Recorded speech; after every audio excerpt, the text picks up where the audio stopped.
Hello everyone. Welcome to the latest episode of the Digital Adoption Show, your go-to podcast for cutting-edge insights and innovative strategies in today's dynamic work environment. I'm your host for today, Nabraz Mohamed, Regional Account Director at Whatfix. Today, we are exploring top strategies for successfully bringing in transformational change in any organization. And we thought, who could be a better guest than a CIO himself, who has been driving multiple such transformation across geographies. Today, we are joined by Charlie Valerio, currently serving as a CIO at Aboitus Power, using his deep knowledge in digital transformation to push the company towards new technological breakthroughs. While leading at Aboitus Power, Charlie put his skills to work as the president of the PMI Philippines chapter, making a huge impact in a project management world. This role was a natural fit for him, showing his dedication to use digital changes to improve business strategies. With a career in IT and digital innovation that spans over 30 years, Charlie has been a key player in bringing new technology to different industries. Throughout his career, Charlie has led the charge in digital transformation, whether as a chief digital officer or as a CIO. He has been actively involved in using digital technology to make significant changes in his company. After his time at Shell, where he worked in a global role for more than 7 years and traveled the world, he decided to focus his efforts locally. Starting 2012, he has joined four reputable conglomerates in Philippines, covering various industries like power generation, electricity distribution, logistics, real estate, infrastructure, and telco, among others. This was Charlie's way of bringing his global experience to help the local businesses grow. What a great pleasure to have you here. Welcome to the podcast, Charlie. Thank you, Nabraz. Pleased to be here. Fantastic, fantastic. Charlie, our listeners would love to hear from the man himself. So why don't you tell us more about you? Okay, I think you've mentioned most of them, but yeah, indeed, I've been in the corporate world for more than 30 years now. Yes, I'm old. I'm actually IT by education, and aside from this very short stint outside IT in Procter and Gamble, so I used to work for Procter and Gamble as well prior to Shell. Mhm, Most of mhm, the 30 plus years were actually spent in the IT arena. And well, largely my work principles as well as discipline are influenced by these two big multinationals, Shell and Procter and Gamble. But I mean, after working with multinationals for more than 20 years, with the last 7 or so years in a global role, I had this epiphany. And that was way back in 2012. And I've actually started this advocacy to give back to the local industry, which is mhm, why, as Nabras actually mentioned, starting 2012, I went back to the local scene, joined the local conglomerate, mhm, and joined local organizations as well. And it is really with a desire, help not just the institutions that I joined, but mhm. the country as a whole. So yeah, in a nutshell, that's who I am and where I am. I think Philippines also has been growing ever since from a technology standpoint. Yeah. Yes, indeed. Not just economically, but you're right, Yep, technology adoption as well. Yeah. yep. Fantastic.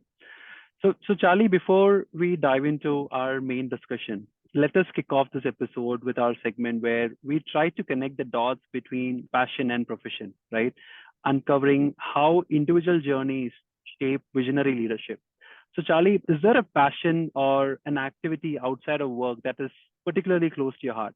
Oh, yes. I mean, you've mentioned about me being the president of the Project Management Institute Philippines chapter. So it didn't happen by chance. It was intentional.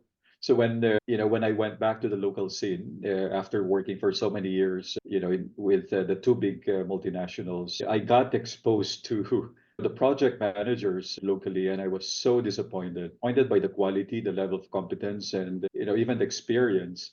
And in fact, in the past 10 years or so being exposed, I probably have literally kicked out more than 10 project managers in projects, even demoted a program manager to project manager because I wasn't happy with that person. I don't want to even mention the gender, him or her. And and even kicked out a few program managers from huge programs. So I was so disappointed, and I said I really wanted do something about it because my passion is really in project management, the discipline of it. Mhm, Given the fact that for me, project management is a life skill. It's not just mhm, needed in work. You can actually use in your personal life. I mean, I've used the project management principles when planning for my wedding. So, yeah, talk about being nerd. This project, I use it to come up with a project plan for the wedding. So that's where my passion is, and that's the reason why I've joined the Project Management Institute, the Philippines chapter, and ended up, being its president. So that's where my passion is. Fantastic, fantastic. I mean, that's a unique story. I mean, I would definitely want to hear that more. How you use that in your wedding. Like five wise principle is not gonna go really well with my wife for sure. But anyway, all right. So moving on to the real reason why we are here today, Charlie. Now, I have set of questions that I want to maybe try and understand from you. So can you share with us and with our audience a few successful transformation stories, giving them ideas to run one of their own, right? Like what specific action did the organization take, and what were the outcomes? Okay. Well, I'm excited to share about this program, Digital Transformation Program, which I think the most successful as far as I'm concerned among the digital transformation programs I've worked on. And this is with an oil and gas retail company. I mean, it's a local company. It's one of the companies in the four local conglomerates that I've actually joined. And this is, I mean, it's a lot of hard work, but it was fun. Firstly, the COO then, who eventually became the CEO, we really meet eye to eye as far as digital transformation is concerned. So, in fact, he kidded me at one point and say, "We're probably reading the same books because we're Mm-hmm. speaking the same language as far as digital Mm-hmm. transformation is concerned," and that's key. And well, I guess the other factor as well is that he came from the same company where he came from, so we Mm-hmm. know how good looks like. Yeah. Mm-hmm. So when I say this, and he said, "Oh yeah, that resonates with me," so that's exactly what we did in that company. So there's really the meeting of the minds, which is very essential. So, and this is the COO. He eventually became the CEO. So he was not just talking about it, but he's really walking the talk. Yeah, Mm-hmm. championing the digital transformation program. And in fact, there's actually one point. It was in 2019, by the way, that I joined them, and we were transforming the customer experience at the gasoline station, at the fuel station. Well, we've been with oil and gas, me 15 years, the COO probably 20 plus years. So we have like 50 plus years of combined experience in oil and gas. Mm-hmm. And we both know how to transform customer experience at the retail station or fuel station. It's just that, of course, we have to bring the entire organization with us. Mm-hmm. And there's one thing that we've done, which he actually suggested. Initially, I was saying that's too much work. He suggested that we do a skit. We actually show them, how it works at the retail station. So together with marketing, what I did was, the whole conference room or training room rather. So we have a mock-up retail station. We have cars made of cardboard, and we have customers. We had a script even. So we went through that whole process, just showing the organization how it looks like to be digitally transformed at the retail station. And lo and behold, it was so well received because they're able to visualize it, they're able to feel it. Yeah, so the hearts and mind were actually captured. And the CEO then, who eventually became the chairman, was so excited that he wants to expand it to include other programs that were during the time, going on. So, the excitement was there. Okay. Now, that was in 2019 December. Yeah, we showed it to the dealers as well, the owner of the fuel station franchise, and they were equally excited. And of course, there's no such thing as free lunch. So we told them this is what we need, this investment, and they were ready. I mean, they were saying, "Okay, we're with you, Charlie, and we're good to go." Now, we all know that 2020, that's when the pandemic actually started. Yeah. So I thought for a while that it's going to have a negative impact to Yep. the program because we did a 3-year program. However, well, as you may have surmised, it expedited the program. Mm-hmm. So the 3-year program, 80% of the projects, initiatives in the program, they were delivered in 6 months during Oh, the pandemic. okay. We were ready. I mean, we were ready with an app. So we were trying to create a super app. We were ready with the concept of the app. We were ready with all this digital engagement at the retail station because during the pandemic, the mandate was contactless. Yeah. And Yeah.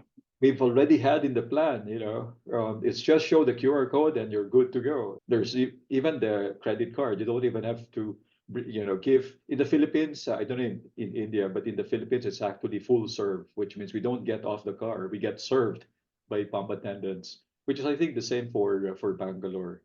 Yeah, I've Yeah, been to yeah. in Bangalore. So, we were ready with the plan, and we delivered 80% of that in 6 months' time.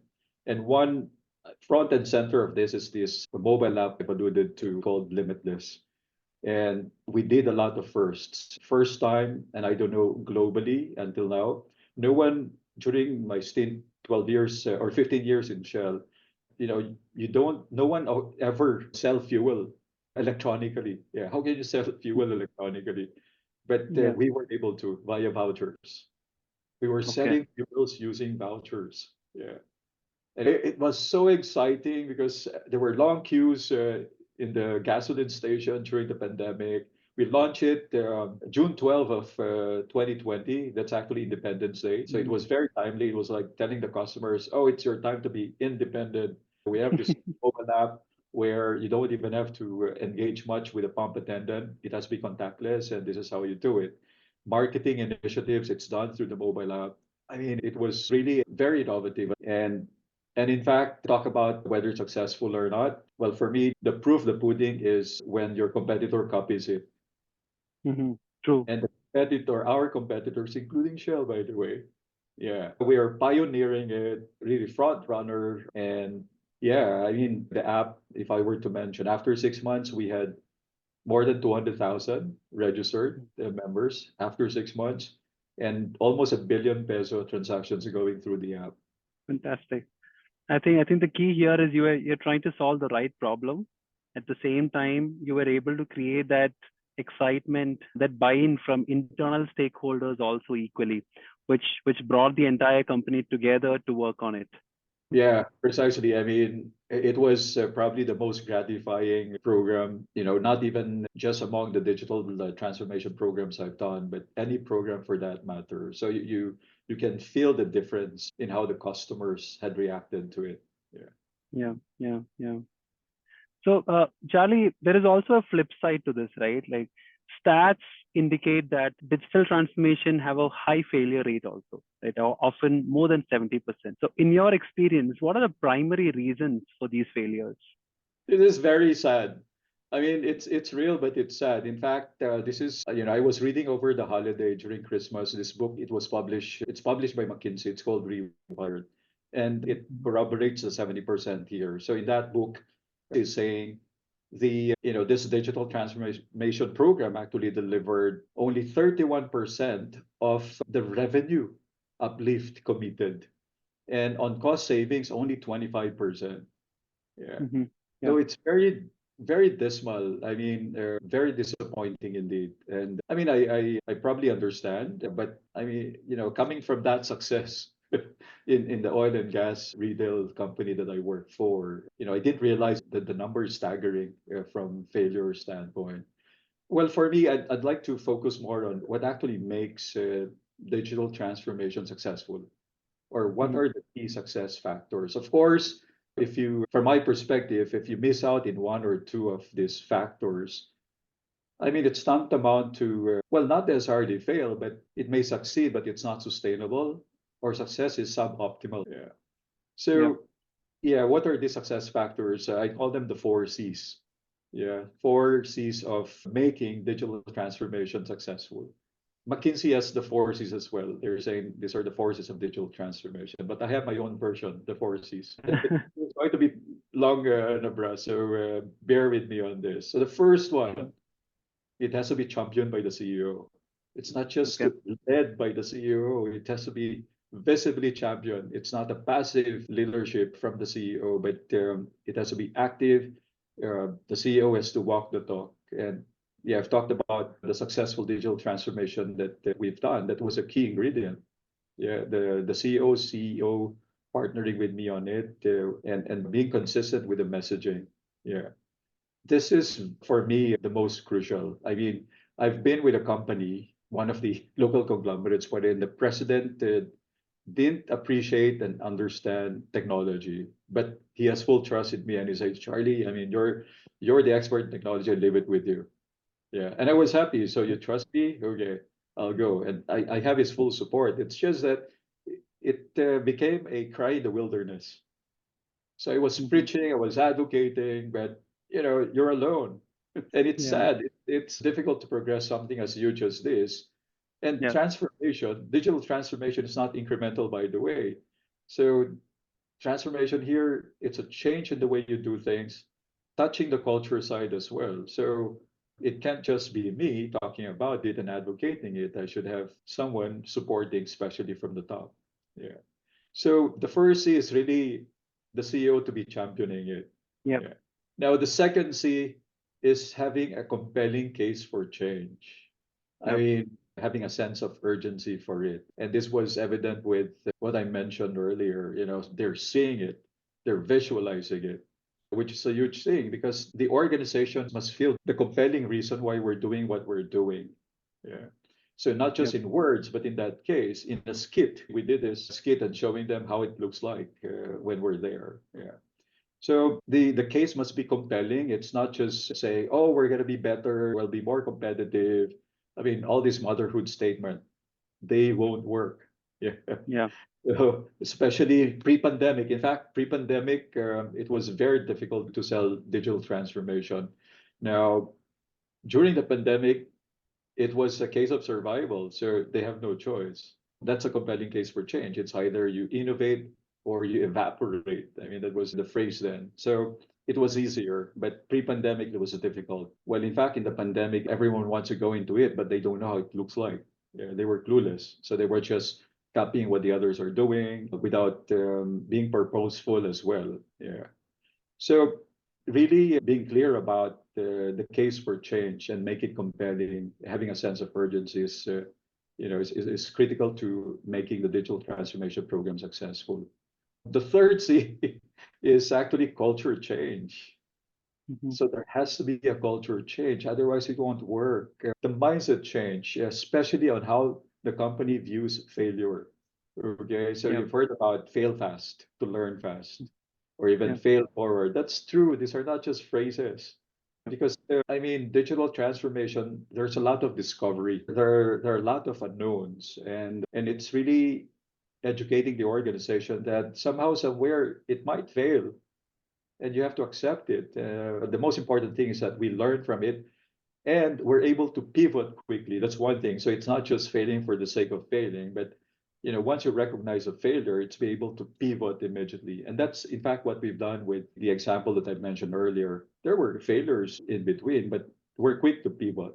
Yeah, Yeah. that's the most crucial thing. And that's a culture change for some companies because some companies, I mean, face saving, you don't want to fail because you want to save face.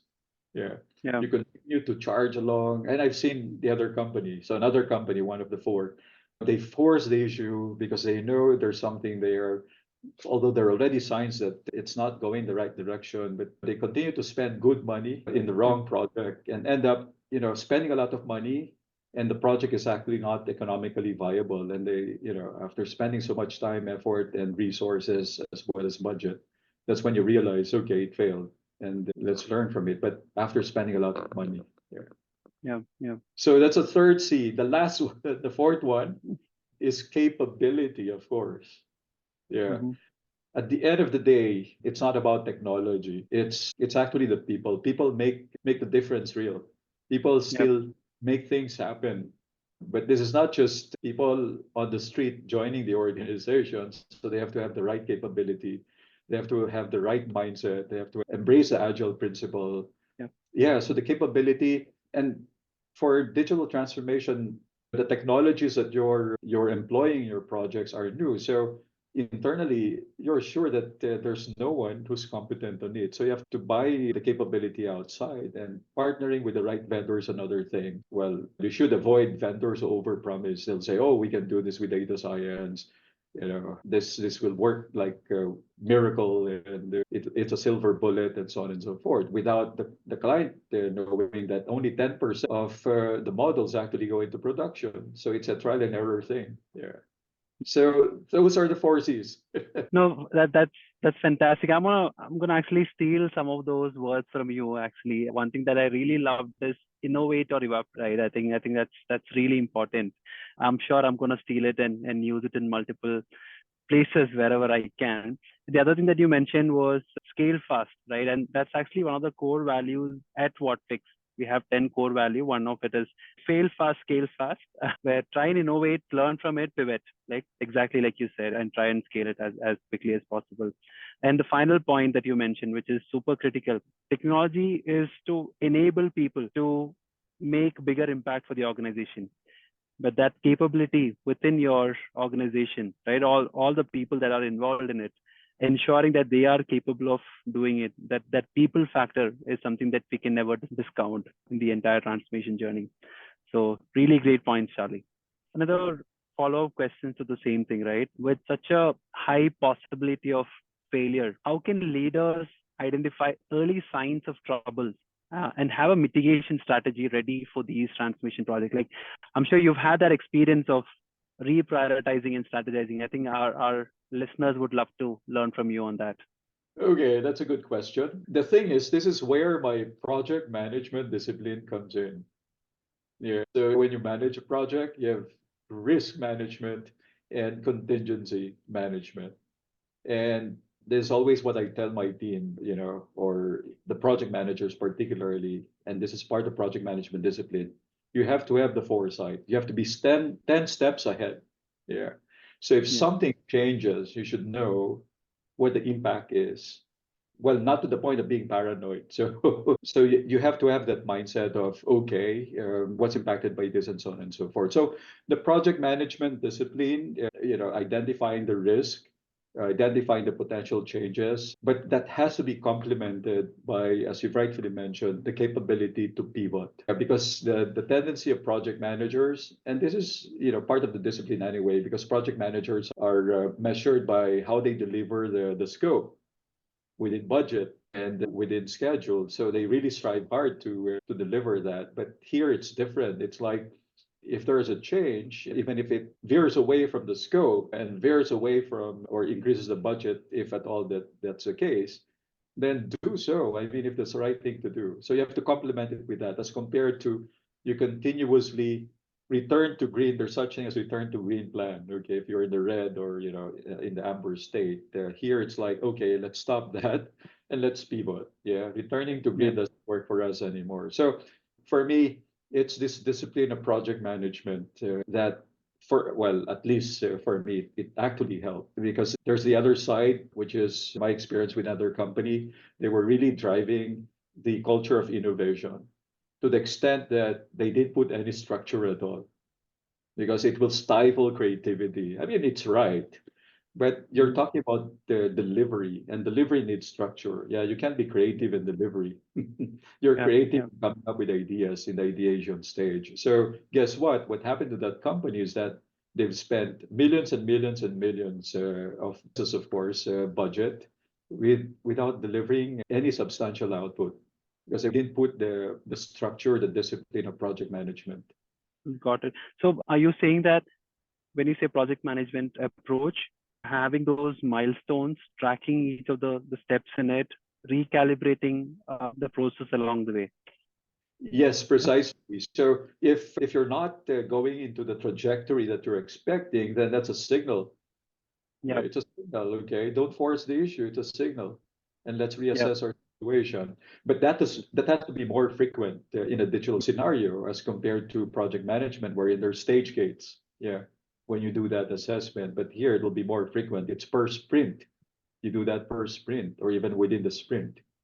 Clear. The other thing that I want to ask, I think you have touched upon this earlier also. So we know that the organization leadership has a significant impact on the success or failure of the digital transformation effort. And you mentioned earlier, like CEOs buy-in is super important. CEO should be an active participant in this, right? So who, according to you, should actually lead these things? Should it be led by the CEO or CIO? Oh, it's obvious for me. It Yeah. has to be led, not just led, but championed by the CEO. Okay. It's a critical success factor. I mean, I could lead it as a CIO, as a CDO, but as I mentioned earlier, it's going to be a cry in the wilderness. I mean, the success will be suboptimal and not even sustainable. Yeah. So, even in some companies, they have the CTO, which is the Chief Technology and Transformation Officer. It can only work to a certain extent, but you have to have your CEO and even your chairman to be with you as well, because one financial institution here even had their chairman really supporting it openly and visibly. They're the number one digital bank in the Philippines right now. Yeah.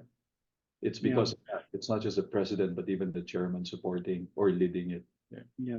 So what I'm hearing is these transformation projects have to be a strategic initiative for the organization. It has to be a strategic vision for it to be successful. Yes, so you're right. So in fact, prior to the pandemic, digital transformation is a strategic choice. Yep, It's either you believe in it or not. Yeah. yep, So it's not like it's proven to, let's say, double revenue, or it's proven to, let's say, increase efficiency. I mean, during that time, it was very nascent, 2012 digital transformation. So you don't have success stories then. So you just have to believe in it, that digital transformation is a source yep. of competitive advantage. Yeah. And I want to dive more deeper into it, but in the interest of time, I'm moving ahead. So, Charlie, I'm moving to the fourth C that you spoke about, right? More than anything, during any kind of transformation, it's the people who are resistant to change, right? What steps would you suggest to make sure there is an alignment and an effective communication throughout the organization during a transformational change? Okay. So, well, from my perspective, it all boils down to an effective change management program. Yeah. So, as you've rightfully mentioned, technology you can control. You can manage issues with technology, but issues with people, especially resistance to change, it's different. And there's this framework, which I'm going to share, change management, which really works. I don't know if you're familiar with ProSci's ADKAR framework, Yep. and A stands for awareness, D, desire, K is knowledge, A is ability, and then reinforcement. So even post training, post cat over, there's reinforcement, which ensures sustainability of change management. So it's a very holistic approach. But of course, at the end of the day, people will think about what's in it for me. I mean, resistors normally they don't see what's in it for them. So why am I going to support it? I'm going to spend time on it. Yeah. But what's in it for me? For me, what actually works there is to make sure that digital transformation is part of the corporate performance management system, which means rewards and recognition. Okay. Or even punitive actions if they don't support it. Yeah, it Okay. has to boil down to that. What do I get out of it? Yeah, I'm putting time and effort in this, but what for? Okay, you'll get rewarded if you do. Yeah, which is the case for my current company. It's there. It's an Oh, imperative, and even the behavior towards it is being assessed. yeah. Yeah.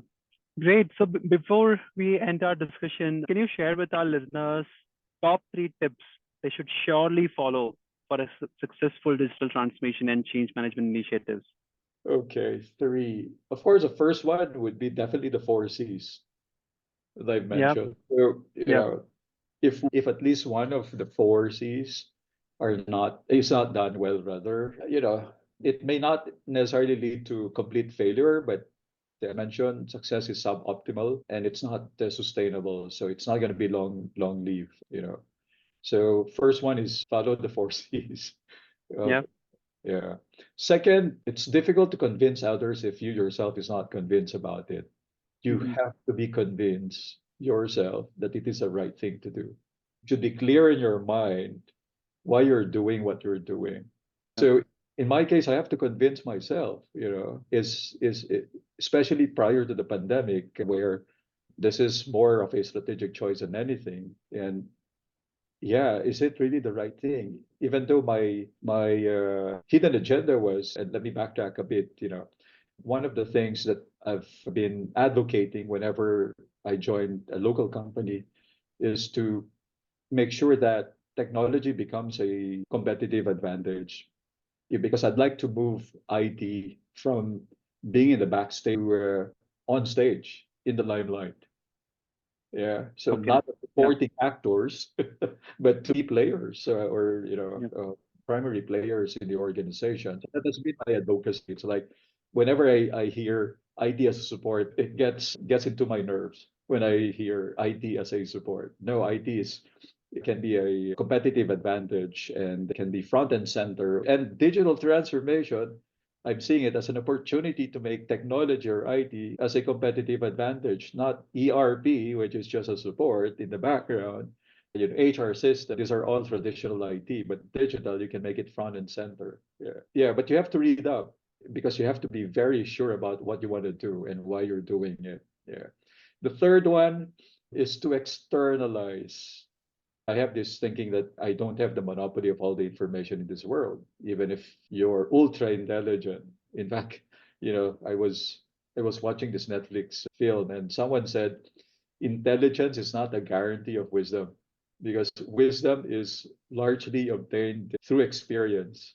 And to obtain experience, I mean, there are two ways. It's actually doing it or externalizing, finding how others are actually doing it if they've done it, of course. Yeah. And you network, you become part of, digital community ecosystem. So, I mean, you have to externalize. Even multinationals, I mean, as I mentioned, Shell. So there was a thing that we're 10 years ahead than the others. So why do we have to externalize? They learn from Yeah. us. We're not going to learn anything from them. But Shell realized that in 2020, starting that, they were driving externalizations, one of the initiatives. Yeah, externalize, go outside. Perfect. Charlie, I wish we had more time for this. We have a quick rapid fire round here with three quirky questions to get deeper glimpse into your mind. We call this segment Triple Strike. So are you ready to be Triple Strike, Charlie? Wow, triple strike. Hopefully, I'm not going to be out just like in baseball. But yeah, I'm ready. All right, quickly. So, Charlie, what is your most favorite app on the phone and why? Okay. Well, I like digital bank apps because they give higher interests than the normal bank, and I'm able to shift funds around for investment. That's great. That's great. If you could time travel, would you go to the past or the future? Oh, tough question. Well, I want to go to the past so that I Yeah. can I can undo the sins of the past so that I can fix the future. All right. All right. If you could just eat one cuisine for the rest of your life, what would it be? Oh, I love Italian food. Oh, Italian yeah. cuisine. Go wrong with it. Yeah. Yeah. Fantastic. Olive oil, cheese, tomatoes. Yeah. I can Oh, eat Italian till the end of the world.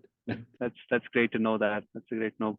Charlie, thanks a lot. I wish we had more time to discuss with you and understand more about your experience, the learnings that you have along the way.